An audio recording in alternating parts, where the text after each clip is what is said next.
Do you want to rank number one on Google? Well, I hate to say it, it's actually really hard. 10 years ago, it used to be really easy, but now it's hard. And you know what? Unless you watch this whole video, you're not going to be able to rank number one on Google. Hey everyone, I'm Neil Patel, and today I'm going to share with you 3 ways you can rank number one on Google today.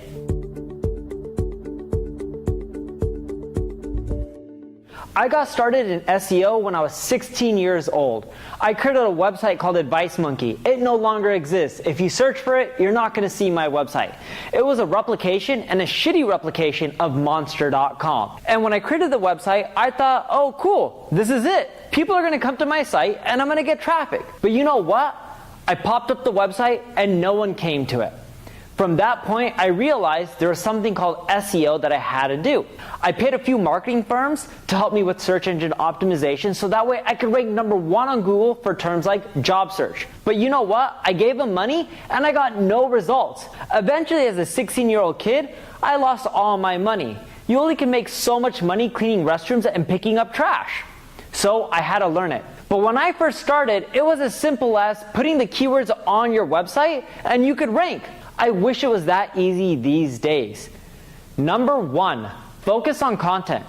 See, Google has this update called Hummingbird. And with Hummingbird, what they decided to do is websites who just have content on everything won't do as well as websites who focus on one single niche and are super thorough. For example, let's say you have a website around dating. If you have a website around dating and your article is, let's say, talking about 5 ways you can land a date, or 5 ways you can land your dream date. If you end up breaking down, hey, go to match.com, sign up, and you'll find a match after you create a profile, you're not going to do that well. But if you write an article that breaks down how to create a profile on Match.com, the ideal picture, the ideal description, how to be funny, how to even maybe add video, I don't know, I haven't been on these dating sites in ages, but if you go really in depth and you break down every little thing that they should do, and then after you break down Match.com, you then talk about Tinder, you then talk about Bumble, you then talk about eHarmony, all the other platforms, you then even discuss how you should respond to people and engage with them. Should you be hitting people up? What's the first thing you should say to them? How should you respond? Where should you go for your first date? Right? How to carry from your first date and ask them on a second date? But if you're super thorough and your content is so amazing that people are like, wow, I read this article, I don't have any more questions, and I know what to do next. That's how thorough you need to be. So poke holes in your content, and as many holes as you can, and fill them all up, so then that way, people are like, this is the end-all site that you should end up reading if you're interested in dating online. Actually, what's funny, I wish dating was this easy when I was younger. I couldn't just swipe an app like Tinder and find the next match. I was sitting next to my buddy Terry the other day, and he kept swiping on Tinder, and he's like, check this out, swipe, instant match, swipe, instant match. 30 plus matches within a few minutes. But back in my days, you would have to go to a bar and meet people and actually talk to them. Alright, so now that we got that out of the way, let's go into the second tip if you want to rank number one on Google.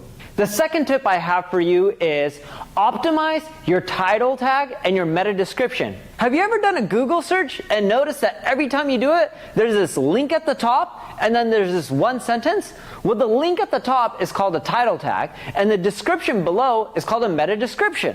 Now think of it this way. If you search for the phrase online dating and you don't see the word online dating in either the title or the description, are you going to click on the result? Well, if you are, there's something wrong. Because why would you click on a result that isn't related to what you're looking for? In addition to that, have you ever done a search for a term like online dating and have you ever noticed that the word isn't in the title or description? That's because Google tracks who's clicking on what listing. And they've learned that when a keyword is in the listing, the same keyword that you're searching for, they know you're way more likely to click through. So in your title tag and your meta description, make sure you include the keyword.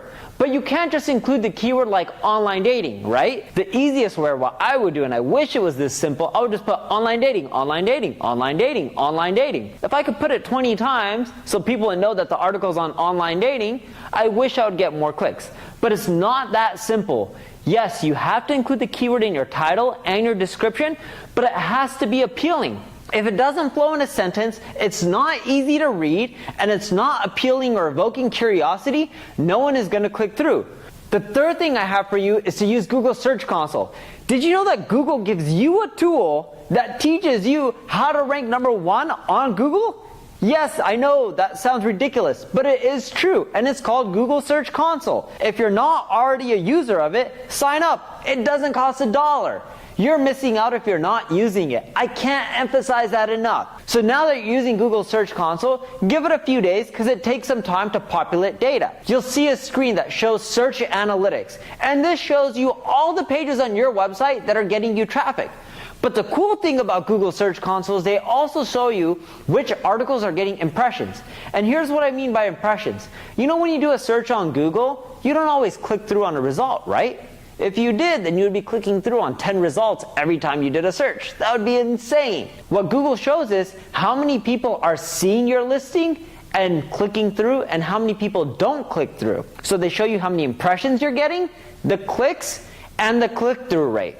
And what you'll find is, in general, you're lucky if you're getting around a 5% click-through rate, sometimes 10, 15, but in most cases, most of your pages are going to be getting less than 5% click-through rate. Now the cool part about Google Search Console is they show you all the keywords that you're getting impressions for and all the ones you're getting clicks for. Now remember the first tip was about content thoroughness and you want an article that talks about everything under the sun?